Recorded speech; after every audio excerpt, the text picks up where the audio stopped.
Focaccia. Probably one of the easiest, most entry-level breads you can possibly make.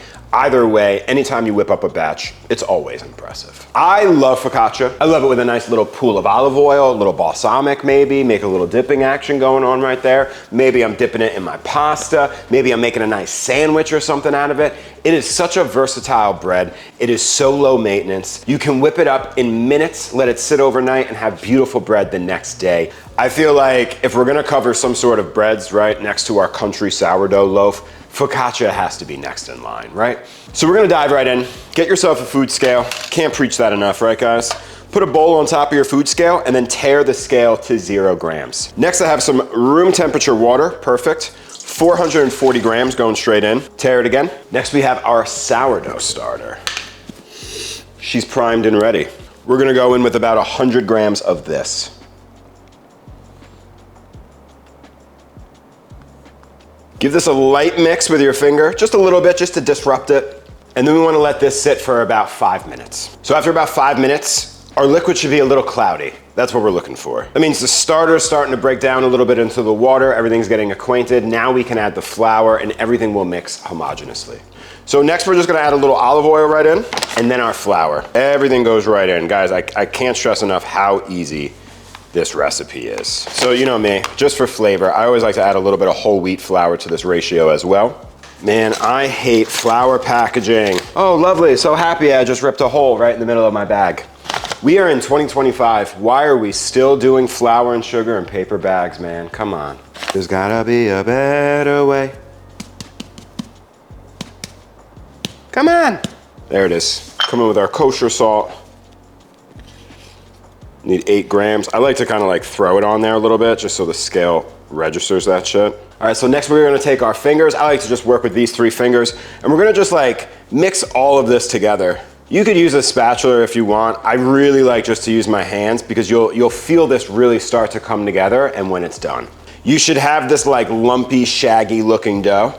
Just make sure you're picking everything up off the sides, picking everything up off the bottom, and we're really kind of just like folding all this together so that everything is wet, everything is getting hydrated. So like, we're gonna cover this, we're gonna let this hang out at room temperature. You could even put a towel over it to help maintain its temperature. It did start with a little bit of warm or room temperature water, so the dough temperature overall is a little bit more on the warmer side, and that's what we're looking for. It's gonna help activate this yeast and everything else, right? So we'll cover this, we'll let this hang out for about 1.5 hours, and then we're just gonna do 1 fold. Put the lid back on, let it hang out for another hour, and then pop it straight in the fridge. We don't have to keep folding it or anything like that. This is a high hydration dough. It's very gassy. It's got a lot going on. We really just need some light proofing going on, and then we're gonna do an overnight retard in the fridge. So after about 1 hour, 1.5 hours, our lumpy loaf of focaccia has kind of turned into a pool of lumpy focaccia. That's totally fine. Again, for our folds, I like to use a bowl scraper. We're just gonna take one side and fold it over on the other side, rotating the bowl and then repeating that until we make our way all around the bowl with 4 or 5 folds. We'll put the plastic back on, pop it in the fridge, let this proof overnight, and we'll see you tomorrow. Okay, so for our focaccia. Our focaccia has been resting in the fridge overnight. I took it out about 20 minutes ago just to kind of, you know, lighten up a little bit. I am going into a metal baking pan. You can use a ceramic baking pan. Shit, you could even use like a glass baking pan. Glass and ceramic are poor conductors. We know this, right? Metal is a perfect conductor. We are going to get a nice even cook throughout our entire bread using a metal pan. We're also going to get a nice crust around the outside, as this is going to get super hot and essentially fry our bread in the olive oil in this pan. Definitely recommend using a metal pan. If you don't have one, that's totally fine, but it is going to significantly upgrade your bread. We need a few tablespoons of olive oil in the bottom of our bread, around the sides and all that jazz. Spread it around, a little bit, excellent. Again, this has a bunch of oil, and it will be getting oil one more time on top as well. But we just wanna make sure our pan is lubed. Boop. Bread plops right in the middle. I like to give it a fold in the pan. You don't have to do this, but I think when it's time for like proofing, it's gonna go a long way. So what I'm going to do is, you could at that stage just kind of like press this into all the creases. I'm going to pick it up from the middle and let the back and front kind of fold on itself like this. And then I'm just going to gently, very gently, push it out into the corners of the pan like this, okay? Wrap this in plastic wrap. We're gonna put this in a nice cool place. And we want this to proof until it is doubled. Who knows? It depends on the temperature of your kitchen. This could easily take an hour and 10 minutes. It could take 2 hours and 10 minutes. We'll see. It's been resting for about an hour and 45 minutes. It's doubled in size. I have some gas going on here. That's a great sign. We have our olive oil here. I'm using Gratta extra virgin olive oil, and then some Maldon sea salt, some flaky salt, okay, for some texture. We're gonna add about 1.5 tablespoons of olive oil on top of here, just like so. And then we're going to take our hands and also oil them lightly, just like this. Now we are going to dimple our bread.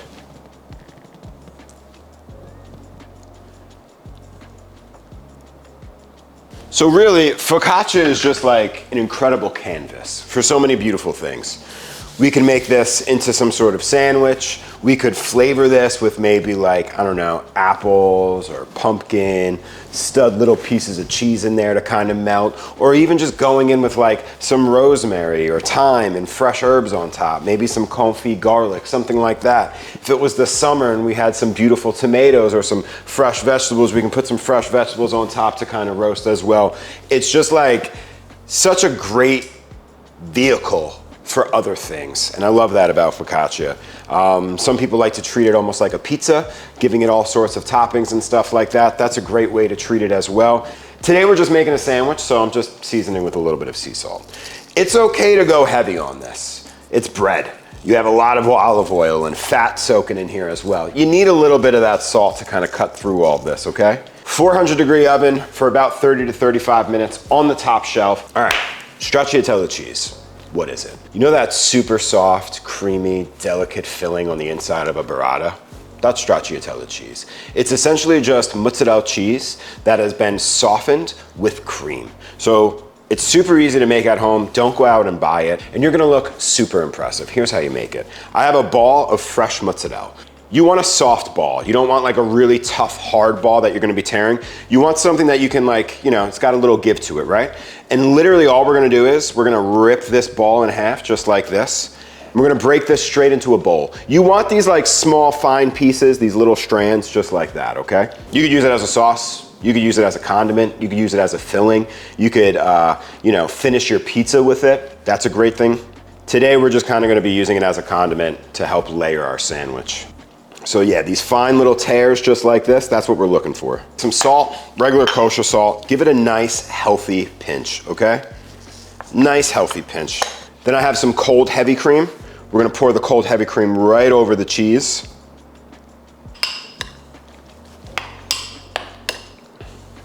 Pop this in your fridge for about 5 hours at least, but this is gonna get better day by day by day. So if you know what you're doing and you can make this ahead of time, definitely do it. If you're gonna be entertaining a lot over the weekend, just make a batch of this. It's almost better than burrata, and you can tell people you made it. That's impressive. About 10 minutes ago, we just took out our beautiful focaccia. Look at that. Beautiful crust on top. It smells amazing. Try flipping it? All right, I'll flip it. Un, trois, tres. Beautiful golden bottoms. We love golden bottoms. You know what I love about this recipe? It's not that greasy. Sometimes you get focaccias and it's just covered in grease. This bread took all of that oil, and I love that. Still warm. Whew. Look at that. Beautiful, soft, bouncy. I smell the sourdough. You know what else I smell? Very important. I smell a little bit of that wheat grain. It's not just like white bread, and I love that. There's a nice thin yellow layer on the bottom of that oil that just kind of sat and fried there. That's awesome. Tell me that's not great. Wow, this doesn't need anything. Now we can easily just stop here, right? Grab some nice olive oil, maybe some balsamic vinegar, do the dippy dippies, have a day, lovely. So let's do this. And then we'll do something like this.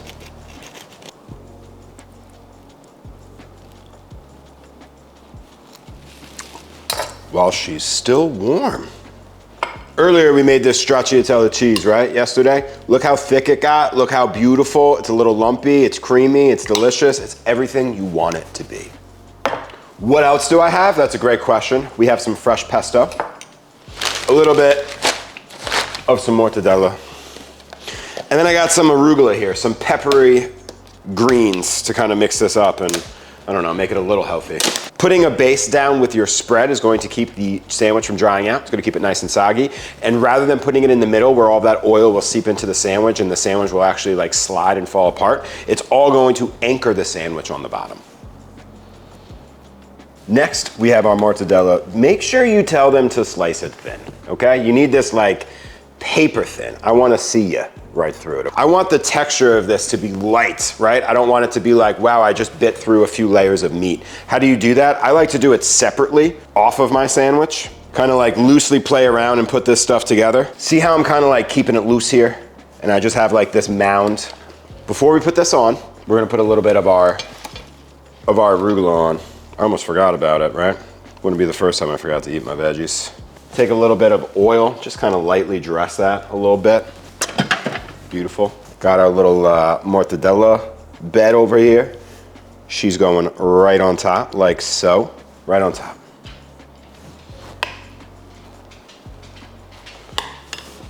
Little pep. Look at that.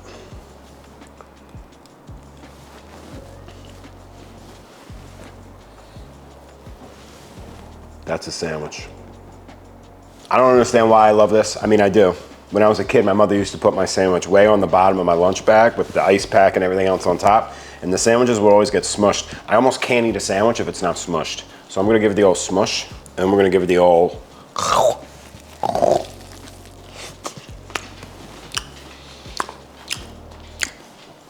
First it's the bread, then it's the arugula, followed by the mortadella and the pesto, staying all balanced with that cheese.